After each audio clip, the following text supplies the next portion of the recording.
Տիկին Դավոյան 3 մեր ձևովը ներկայացրեց հարցման տվյալներ, որով Նիկոլ Փաշինյանը զիջում էր Սամվել Կարապետյանի եւ դա ներկայացրեցին մեր ձևով շարժման ներկայացուցիչները, որ սա դեռ սկիզբն է, այսինքն արդեն իսկ այս պահի դրությամբ սոցհարցումներով Սամվել Կարապետյանը անցնում է Նիկոլ Փաշինյանին։ Դուք այս առումով մտահոգություն չունեք, որ այլևս իշխանություն չեք լինելու։ Դուք ասացիք, որ մարդը Նարեկ Կարապետյանը ներկայացել է սոցհարցման տվյալներ եւ որով ուրախացել են երևի մի խումբ ֆեյքեր։ Հիմա ես ինչ պիտի դրան արձագանքեմ։ Թող ներկայացնեն եւ թող ուրախանան, արդյունքները միևնույնն է լինելու են հունիսի 7-ին։ Այսինքն այս սոցհարցումների տվյալները հավաստի չի, դուք իհարկե ստույգ եւ հավաստի չի։ Ինչու՞։ Հենց այդպես։ Դուք մենակ ձեր հարցումներին եք հավատում։ Չէ, ես մենակ մեր հարցումներին չեմ հավատում, մենք հարցումներ չենք արել, չենք հրապարակել եւ ընդհանրապես հարցումներ անելը այդքան էլ շնորհակալ գործ չէ, որովհետեւ միևնույնն է, ցանկացած ընտրության արդյունք լինելու է ընտրությունների երեկոյան։ Եվ հիմա խոսել հարցումներից եւ այդպես ներկայացնել մեծ շարանդալից կերպով, որ այ մենք այսքան բարձր ընդունելություն ունենք եւ այսպես քաղաքացիները մեզ աջակցում են, այդ ամեն ինչը ներկայացնելով չէ, այդ ամեն ինչը հողի վրա է տեսանելի եւ հողի վրա տեսանելի կլինի հունիսի 7-ին եւ ընդհանրապես ես ինքս նման պրակտիկա չեմ սիրում կիրառել, սկսում են մարդիկ մեծ խոսել ընտրություններից առաջ։ Ընտրություններից առաջ պիտի լուրջ մրցակից չի ձեզ մեր ձևովը։ Նայեք, ընդհանրապես կան մրցակիցներ, ցանկացած ընտրություն ենթադրում է մրցակցություն եւ այդ մրցակցությանը մասնակցում են տարբեր ուժեր։ Հիմա թե ովքեր կլինեն մեր հիմնական մրցակիցները, դրա մասին դեռևս վաղ է ասել, բոլորն էլ մրցակից են, բոլորն էլ ձգտում են հաղթանակի, ընտրությունների ընդհանուր գաղափարախոսությունը ամբողջ աշխարհում այսպես պարզագույն օրենքներով է տարիներ շարունակ։ Հիմա շարունակենք մենք աշխատել եւ համոզել մեր ընտրողներին, որ մեզ ընտրեն, իրենք էլ թող համոզեն իրենց ընտրողներին, որ իրենց ընտրեն եւ հունիսի 7-ին կհամեմատենք, թե ով ինչքան տոկոս ձայն է հավաքել։ Տեսեք, վերջի օրինակ Նիկոլ Փաշինյանի այդ դիսկոտեկի հրավերը, ասում են թմբուկ նվագել, այդ ամեն ինչը ըստ քաղտեխնոլոգիների նրա համար էր, որ Փաշինյանը նկատում է, որ օրինակ երիտասարդների շրջանում ինքը բացարձակ վստահություն եւ ձայն չունի, դրա համար փորձում է այս ձևերով երիտասարդներին իր կողմը տանել։ Արդյոք դուք իսկապես խնդիր չեք տեսնում, որ երիտասարդները ձեզ չեն վստահում։ Այն դեպքում, որ 18 թվականի շարժիչ ուժն էր հեղափոխության երիտասարդությունը։ Երիտասարդները միշտ էլ կարևոր նշանակություն ունեն հասարակական կյանքում, հասարակության կյանքում եւ երիտասարդների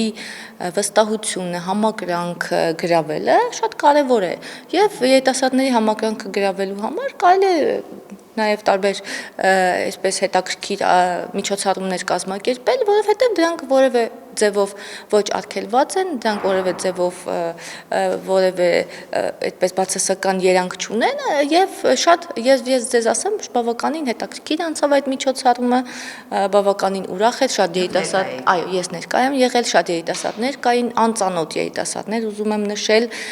որ հետո չասեն, որ այ իրենք իրենց աջակիցներով հավաքվել էին, որտեղ մեր աջակիցները նույնիսկ մեզնից նեղացել էին, որ որևէ մեկը չի եկել էին բոլորովին անծանոթ երիտասարդներ եւ շատ լավ, շատ ուրախ, շատ հաճելի մթնոլորտ էր։ Թե քաղտեխնոլոգները ինչպես կմեկնաբանեն դա, ես չեմ ուզում մեկնաբանել, որովհետեւ դեռևս շատ վաղուց Հայաստանի Հանրապետությունում տարբեր քաղտեխնոլոգներ, լրագրողներ, իրենց կոչող քաղաքասարակության որոշ անդամներ եւ այլոք ամեն ինչ անում են, որպեսզի սեվացնեն ներկայիս իշխանություններին տարբեր տեսակի կեղծ եւ մանիպուլյատիվ տեղեկատվություններով, դրա համար որևէ կերպ ուղղակի չեմ ուզում անդրադառնալ։ Մենք մեր գործն ենք անում։ Հիմա քանի որ դիսկոտեկին անդրադարձանք, դուք անձամբ ասացիք, որ մասնակցել եք, մենք տեսանք նախարարը պարում էր Տիկին Ավանեսյանը, դուք ցանկություն հայտնել եք որևէ գործիք սովորել միշտ դիսկոտեկը կամ կարող եք ցանկություն հայտնել եք էլի թիմով ինչ ձև Ավանեսյանը պարում էր, նման ցանկություն եղել է ձեր մոտ։ Ճիշտ ասած, մենք չենք իմացել այդ մասին, այո, անակնկալ է եղել, նախորդ երեկոյան եմ տեսել, որ համացանցում տարածվեցին նկարները, այդ ժամանակ եմ տեսել, այդ ժամանակ է բաց դարձել, որ Տիկին Ավանեսյանը մասնակցում է այդ բարի համարի կատարմանը եւ ինքը բացաբանել է եւ ես բացաբանումը լրիվ ընդունում եմ, հիմա մարդիկ իրավունք չունեն, ինչ որ այլ գործով զբաղվել գործից հետո։ Եվ կարծում եմ այդպես նորից թիրախավորել նախարարին այդքան էլ ճիշտ չի։ Չէ, ասում են, տեսեք, դուք նոր նշեցիք, որ մեր աշխատանքը սևացնում են տարբեր քաղաքական գործիչներ, լրագրողներ, բայց Տիկին Դավոյան, չենք սևացնում, բայց ասում ենք ինչպես է ստացվել, որ մեծ պարգևատրումներ է իշխանությունը ստանում այն դեպքում, որ մեր երկրում մոտ 22% աղքատություն կա, մեր երկրում թոշակառուների թոշակը բավական ցածր է, այս ֆոնին արդյոք նման պարգևատրումներ ստանալը իշխանության կողմից արդար է կամ ճիշտ է, երբ որ մարդիկ կան, Փաշինյանն ասում է 10,000 դրամ օրինակ թոշակառուն ինչ կանի, բայց օրինակ նույն падգամավորների հետ կապված 3 միլիոն պարգևավճարի մասին է խոսում։ Մենք պարգևատրումների մասին բավականին խոսել ենք, գուցե ես չեմ խոսել, բայց մեր քաղաքական թիմից բազմաթիվ արձագանքներ են եղել, եւ վարչապետն է խոսել, եւ մեր գործընկերներն են խոսել, ես ուզում եմ հասկանալ ամեն անգամ նույն հարցը բարձրացնելուց եւ նույն պատասխանները ստանալու օգտակարության աստիճանը ինչպիսին է։ Հիմա մենք բազմիցս որովհետեւ դա խնդիր է, հասարակությունում, որը այո, աղքատության 22% ունի։ Որևէ մեկը հասարակության խնդիրների մասին խոսելուց չի խուսափում ու հավատացեք, որ քաղաքացիական պայմանագիրը եւ պայմանագրի ներկայացուցիչներն այն քաղաքական թիմի անդամներն են, որոնք անընդհատ են խոսում խնդիրների մասին եւ եթե դուք հետ գնաք, քանի որ դուք երկար տարիներ եք լրագրող աշխատում, կարող եք վստահաբար ասել, որ նախկինում այդքան շատ չեն խոսել իշխող թիմի անդամների խնդիրներից, որքան հիմա եւ այդքան հասանելի չեն եղել քաղաքացիների համար, որքան հիմա, որովհետեւ այո, մենք անդադ խոսում ենք խնդիրներից։ Այո, եւ մենք շարունակում ենք խոսել խնդիրների մասին, մենք պատտավոր ենք խոսել խնդիրների մասին։ Մենք լավ բաներ ենք անում, շատ լավ բաներ ենք անում, սակայն դուք նույնպես գիտեք, որպես քաղաքացի, ես նույնպես որպես քաղաքացի դիտարկում եմ, քաղաքացիները իրավամբ ճիշտ համարում են, որ այո, դա ձեր պարտականությունն է, ճանապարհ, դպրոց, ամեն լավ բան անելը, սակայն դուք պատտավոր եք նաև մեր խնդիրները լուծել, որովհետև դա պարտականություն է եւ մենք պատտավոր ենք այդ խնդիրները լուծել եւ վերհանել։ Դրա համար այդ բոլոր այդ եւ պարգևավճարների ֆոնին, որ ասում եք, արդյոք դուք խնդիրները չեք նկատում, իսկ ով ասաց, որ չենք նկատում։ Հիմա որևէ լրագրող, Ռուզաննա ջան, չնկատեց այսքան ժամանակ, ես ձեզ ուղիղ մեկ օրինակ եմ ասում, որ մեր Ստեփանավան քաղաքում կային տնական պայմաններում բնակվող բազմաթիվ 300 ընտանիք եւ տնակներում էին ապրում երկրաշարժից հետո որևէ ընդդիմադիր լրատվամիջոց չգրեց, որ կառավարությունը մեծ գումար է հատկացել եւ այնտեղ հիմա երահարկ շենքեր են կառուցվում այդ քաղաքացիներին բնակարաններով ապահովելու համար։ Դա մարդկանց կենսամակարդակը բարելավելու մասին չէ, դրա մասին է, բայց ես ուզում եմ արդարության համար ասել այս բաները։ Այնքան լավ է ներկայացնում իր արած աշխատանքները մի բան էլ ավելին, որտեղ չի թողնում նույնիսկ լրագրողները։ Չէ, իսկ բայց լրագրողները նույնիսկ չեն էլ փորձում, իսկ լրագրողներն անընդհատ փորձում են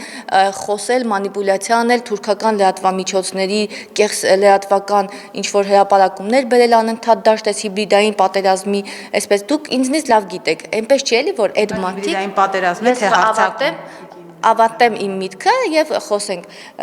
եւ գիտեք ոնց ցավը գիտեք նրանում է որ այնպես չի որ նման լրատվական դաշտի աղտոտում ապահովող մարդիկ չեն տարբերում կեղծը եւ իրականը խնդիրը այդտեղ է մարդիկ շատ լավ տարբերում են կեղծը իրականությունից բայց անընդհատ ուզում են լրատվական դաշտը լցնել այնպես որ քաղաքացու մոտ անպաշտպանության զգացում առաջանա որ էս ինչ է կատարվում Եվ դրա համար այո մենք խնդիրներից ենք խոսում, մեր արած գործերից ենք խոսում, քննադատությունից չենք խուսափում եւ ցանկալի կլինի, որ այդ քննադատությունը լինի առողջ եւ այդ քննադատությունը լինի միշտ։ Ընդդիմությունը Հայաստանի Հանրապետության նրա համար է, որ քննադատի ոչ թե մանիպուլյատիվ ինչ որ ինֆորմացիաներ տարածի։ Հիբրիդային պատերազմ ասեցիք, բայց հիմա հիբրիդային պատերազմ է, թե հարձակում է եւ ով է կամ պատերազմ կամ հարձակում իրականացնում Հայաստանի դեմ։ Դե մենք հիբրիդային պատերազմ եւ հարձակում, այդպես չեմ ուզում տարանջատել։ Սիմոնյանն ասում էր պատերազմ չի, հիմա արդեն հարձակում կարելի է որը։ Հարձակումները պատերազմի արդյունքում են տեղի ունենում, ես էլ իմ կարծիքը կարող եմ ասել եւ այո ուղղորդված են, ուղղորդված են մի ժամանակ ռուսական կոնկրետ ալիքներով էին գալիս, հետո դրանք տեղափոխվեցին ադրբեջանական կայքեր, թուրքական կայքեր եւ ցավոք սրտի ես ուզում եմ միաձանագրում կատարել, որ Հայաստանի Հանրապետության անդիմադիր դաշտը բավականին ակտիվ հետևում է ադրբեջանական կայքերին, թուրքական կայքերին եւ այնտեղ հրապարակված ցանկացած նյութ 5 րոպե հետո արագ հայտնվում է մեր մամուլում, հայտնվում են եւ այսպես տիրաժավորվում են, տարածվում են գրելով, որ այս իշխանությունը այսպես, այս իշխանությունը այնպես։ Ես գիտեք ինչ օբյեկտիվ պատճառ գուցե կա դրա համար, որովհետեւ մենք առաջինն ենք Ադրբեջանը առաջինն է, որ տեղեկացնում օրինակ հանդիպումների մասին, որոշումների մասին, հետո նոր միայն հայկական կողմը։ Դուք ազնիվ չեք այս պահին, որովհետև դա կարող եք գուցե ժամանակին այդպես էր մենք մի քիչ դանդաղ էինք աշխատում, բայց հիմա վաղուց այդպես չէ եւ շատ լավ կառավարությունը կոմունիկացնում է այն ինչ որ տեղի է ունենում, շատ արագ տարածվում են հաղորդագրությունները բոլոր գերատեսչությունների կողմից եւ այդպես ասելը այդքան էլ ազնիվ չէ, որովհետև վստահաբար որևէ լրագրող եթե ուզենա իրեն հետաքրքրող նյութի կամ հասարակության հետաքրքրող նյութի վերաբերյալ տեղեկություն ունենալ, որևէ գերատեսչություն չի մերժի եւ արագ կպարզաբանի։ Հաստատ մենք արագ արձագանքում ենք եւ արագ հրապարակումներ տեղի են ունենում։ Դուք ուղղակի ասացիք ինչ որ մի քանի տարի առաջվա փաստեր բայց շատ քիչ են դրանք, գուցե շատ քիչ են եւ հղում կատարել, որ ադրբեջանական կայքերն ավելի արագ են դնում, ադրբեջանական կայքերը իրենց համար են դնում, ձեզ համար չեն դնում, մեզ համար չեն դնում։ Իրենք նորությունը իրենցից ենք իմանում, բայց նորությունն է։ Բայց իրենք իրենց հանրության համար են դնում եւ գուցե այնտեղ ինչ որ բաներ տեղ գտնեն, որոնք իրենց հանրության համար են, իսկ դա հաշվի առնել չի կարելի։ Լավ, Տիկին Դավոյան, նաև խոսենք ներկուսակցական մի քանի հարցերի մասին, պատրաստվում եք համաժողովին եւ պատվիրակները պետք է ընտրեն առաջիկա ընտրություններում, թե ովքեր պետք է լինեն ցուցակում, ներկուսակցական այս աշխատանքների հետ կապված ինչ է կատարում, որովհետեւ հիմա ասում են, որ բոլորը բոլորի տակն են փորում, բոլորը ուզում են իրենք լինեն, բոլորը ուզում են Փաշինյանը ցույց տան, որ իրենք են լավը, ինչ մթնոլորտ է։ Ես ձեր ասած մթնոլորտից տեղյակ չեմ, ես չգիտեմ ձեզ ով է նման տեղեկություն փոխանցել, որ նման անառողջ մթնոլորտ է, չեմ կարող որևէ կերպ հաստատել, որովհետև նման բան չկա եւ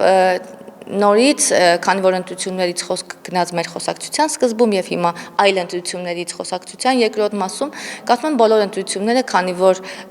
ինչ որ կայանալիք իրադարձության մասին են, միշտ պարուրված են լինում տարբեր տեսակի բամբասանքներով եւ դրանք էլ հերթական բամբասանքներից են եւ բոլորի ուշադրությունը սևեռված է այս ընտրությունների վրա, իրականում հետաքրքիր է, իրականում ընտրություն է, որտեղ բոլորիս համար հետաքրքիր է, թե որ ինչ արդյունք կգրանցենք, իհարկե, մեր կատարած աշխատանքի պատասխանը մենք կստանանք մեր կուսակցական ընկերներից։ Փաշինյան ինչ որ մարդկանց ձեր տպավորությամբ հավանություն տալիս է, այսինքն ինչ որ մարդիկ ունեն նրա հովանավորությունը։ Ես նման բան երբեք չեմ կարող ասել եւ երբեք չէի կարող ասել եւ հիմա չեմ կարող ասել, որ կա նման բան կամ կարող է լինել նման բան։ Ոչ ոք չի կարող ասել նման բան, որ վարչապետը ունի ձեր ասած ինչ որ ուշադրության ավելի մեծ ուշադրություն մեկ կամ մի քանի անձի նկատմամբ նման բան երբեք չի եղել եւ երբեք ես նման բան չեմ կարող ասել դա էլ կարող եմ ասել որ հերթական բամբասանքների կամ եւ մարդկանց երևակայությանը զոհ տալու արդյունքն է Դուք եւս, եթե չեմ սխալվում, պատվիրակների մեջ եք եւ նաեւ ցուցակում ընդգրկվելու։ Քարոզարշավ եք իրականացնում, ինչ ձև է ընթանում։ Դեռևս քարոզարշավ չի իրականացվում, այս փուլում քարոզարշավ չի իրականացվելու։ Այդպես է որոշված, առաջի փուլի ավարտից հետո արդեն ավելի մանրամասն կասենք թե երկրորդ փուլը ինչպիսին պիտի լինի, հիմա քարոզարշավ չկա։ Ինչ է կարծում այս ընտրություններում արդյոք պետք է կուսակցությունը նոր դեմքերով ներկայանա, թե խորհրդարանական աշխատանքը օրինակ Փաշինյանը լավ է որակում եւ կարծում եմ, որ կազմը քիչ փոփոխություն պետք է ունենա։ Դե հիմա նայեք, քանի որ մենք խոսեցինք, որ պատվիրակներն են ընտրում, հիմա պատվիրակները պիտի ձևավորեն ցուցակը եւ դրա մասին արդեն խոսել, թե ինչպիսին կլինի խորհրդարանը շատ վաղ է։ Բայց վճռորոշ չի լինելու ամեն դեպքում Փաշինյանի կարծիքը։ Բայց պատվիրակներն են ընտրելու։ Պատվիրակները հիմա այս պահին պատրաստվում են ընտրել, բայց տրամադրություններ չի ստեղծվելու այնտեղ տրամադրություններ չկան ստեղծված եւ միշտ էլ մեր ընտրությունները շատ անկանխատեսելի են լինում եւ դա դեռևս մեր նախորդ բոլոր ընտրություններից, երբ ունեինք վարչության ընտրություններ, հիմա էլ այս ընտրությունները դրանք միշտ անկանխատեսելի են լինում եւ որևէ մեկը չի կարող ինչ որ կանխատեսումներ անել, ասելով թե ինչպիսին կարող է լինել ցուցակը եւ ովքեր տեղ կգտնեն այնտեղ եւ ինչպիսի հորիզոնականներում։ Եկեք դրա մասին ուղղակի չգուշակություններ չանենք, որովհետև ճիշտ չի լինի։ Տիկին Դավայան, եւ հունիսի 7-ին ինչու պետք է հայ հանրությունը քաղաքացիական պայմանագրին ընտրի, որովհետև այս տարիներին տեսանք մենք պատերազմներով, փոքր լոկալ հարձակումներով անցանք, բազմաթիվ խոստումներ տվեցիք, խոստումներ չկատարեցիք, ինչու պետք է այս անգամ կրկին դուք իշխանություն դառնաք։ Ես կարող եմ շատ կարճ պատասխանել, նայելով շուրջը գտնվող քաղաքական հայտ ընտրությունների ներկայացնող կուսակցությունների, այսպես արդեն նշվարմող ծրագրերին եւ խոսույթին խաղաղության համար, որովհետեւ մենք այնինչ տեղի է ունեցել, որևէ կերպ չենք հրաժարվել, որևէ կերպ չենք ասել, որ դե այսպես կամ այնպես, մենք բերել ենք խաղաղություն, մենք ամրապնդելու ենք խաղաղությունը եւ Հայաստանը զարգացման այլ ճանապարհ է ողջագրել եւ շարունակելու այդ ճանապարհը։ Հավատում է ձեր խաղաղությանը։ Հասարակությունը ցույց կտա հավատում է թե չէ, որովհետեւ երբ ես նայում եմ այլ ուժերի խոսույթին եւ այլ ուժերի համոզելուն, թե ինչու պիտի իրենց ընտրեն, նախորդ արդեն մենք տեսնում ենք, բոլորը խոսում են, որևէ մեկը խաղաղության ամրապնդումից չի խոսում։ Նրանք խաղաղության կուսակցություններ եւ խաղաղության ուժեր չեն։ Նրանք շարունակում են, գիտեք, շատ ցավալի մի բան անել։ Նրանք շարունակում են մարդկանց ցավոտ վերքերին սեղմել եւ ասել, որ այս իշխանությունը ձեզ ցավ է բերել, այս իշխանությունը այսպես, այս իշխանությունը այնպես, մենք պիտի հետ բերենք ձեր կորցրածը։ Եվ դա ամենավատ մանիպուլյացիան է, որը կարող են անել իրենք։ Մենք տեսնում ենք 5 տարի խորհրդարանական ընդդիմությունը որևէ առողջ քննադատություն չբերեց, նույն բանն է, 5 տարի նույն բանն են խոսում, եւ իրենք 5 տարի իրենց այսպես նույն խոսացվածքի պատասխանը կստանան հունիսի 7-ին։ Մենք 5 տարի ասենք, որ մենք խաղաղություն պիտի բերենք, մենք ամեն ինչ անելու ենք Հայաստանի Հանրապետությունում խաղաղություն, սահմանների խաղաղություն, սահմանները պիտի բացվեն եւ այդ ինչ որ ասել ենք, մենք դա արել ենք։ Դա ամենակարևորն է։ Մենք այո, կան բազմաթիվ ասում են Թուրքիի հետ խաղաղություն եք դուք բերում, բայց Թուրքիի հետ խաղաղություն չի լինում։ Դե ես էլ ուզում եմ ասել, որ միայն մենք Ադրբեջանի հետ ունենք կոնֆլիկտ եւ մենակ իրենց հետ կարող ենք խաղաղություն կնքել կամ Թուրքիայի հետ բացվող սահմաններ ունենալ։ Դե սխալ են ասում իրականում եւ շատ վատ է։ Ես ուզում եմ ասել, որ մենք եթե ունենք Վրաստանի հետ հարաբերություններ, մենք Վրաստանի հետ չենք գնալու խաղաղություն կնքենք։ Այդ հասարակ պրիմիտիվ շատ մի բան է, որ անընդհատ ասում են գնում եք Թուրքի հետ խաղաղություն կնքենք, բա ում հետ խաղաղություն կնքենք, օրինակ։ Ես ուզում եմ հարցնել, խաղաղությունը չի լինել, դա միայն խոսքեր են։ Իսկ ովքեր են ասում, ովքեր չեն ուզում։ Այո, ընդդիմադիրները, որովհետև երբ խաղաղություն լինի, օրինակ դաշնակների գործունեության իմաստը լրիվ կկորի, որովհետև իրենք անընդհատ ինչ որ կոնֆլիկտ ունեցող միջավայրում են իրենց լավը զգում եւ այս մարդիկ անընդհատ մարդկանց նուրբ զգայարանների հետ են խաղում, ասելով որ Թուրքի հետ խաղաղություն չի լինի, որովհետեւ բոլորն ինչ որ պատմություններ ունեն, ցավալի պատմություններ ունեն, կորուստներ ունեն, բա ես էլ ուզում եմ հակադարձել, ասել 1920 թվականից հետո այդ Թուրքի հետ 70 տարի խաղաղ ոնց են ապրել։ Բա մինչև 1920 թվականը ինչ ողբերգական իրադարձություններ, կոտորածներ էին տեղի ունեցել, բա 70 տարի ոնց էին ապրում, ոնց էին ամուսնանում, ընտանիքներ կազմում, երեխաներ ունենում։ Էդ էլ այդպես մի թաքուն բան չի, ինչ որ ես զարմանալի բան եմ ասում։ Վստահաբար ոչ։ Այսինքն դա ամենավատ մանիպուլյացիաներից մեկն է։ Այո, մենք պիտի խաղաղություն ունենանք եւ մենք ի հեճուկս բոլորի այդ խաղաղությունը պիտի ունենանք։ Եվ մեր երկիրը գնալու է խաղաղության եւ զարգացման ճանապարհով։ Եվ մի հարց ամփոփելով Տիկին Դավոյան մամուլը գրեց այդ մասին, ձեր դստեր ծնունդի հետ կապված խնջույքին ասում են Փաշինյանը բավական այնքան վախեցած է, վախերը շատ է, որ սեփական բաժակներ բերել, իր մատուցողիներ բերել, այդպես է եղել։ Ես որևէ կերպ չեմ ուզում մեկնաբանել նման տեսակի զզվելի բովանդակությամբ հոդվածներին, որովհետև այդ մարդիկ ուղղակի չեն ունեցել նյութ, չեն ունեցել բովանդակություն, չեն ունեցել տեղեկատվություն, թե այնտեղ ինչ է կատարվել այդ միջոցառման ժամանակ եւ վերնագրել են Փաշինյանի վախերը, դա ուղղակի այս նման վերնագրով նյութ տարածողների վախերի մասին է խոսքը, որովհետև ինչից պիտի վախենա Հայաստանի Հանրապետության վարչապետը որևէ բան չկա վախենալու, ուղղակի փորձում են հասարակության մեջ ինչ-որ ֆոն ստեղծել եւ այդ վերնագրերով նորից մասնակից դառնալ, պատվավոր մասնակից դառնալ հիբրիդային հարձակումների իրենց մասը անպայման ունենալ, որպեսզի կարողանան այդ հիբրիդային պատերազմի պատվավոր տեղերում հանգրվանել։ Ընդհանրապես դրա մասին կարող եմ ասել եւ շատ զզվելի է նման բովանդակ հոդվածները քննարկել։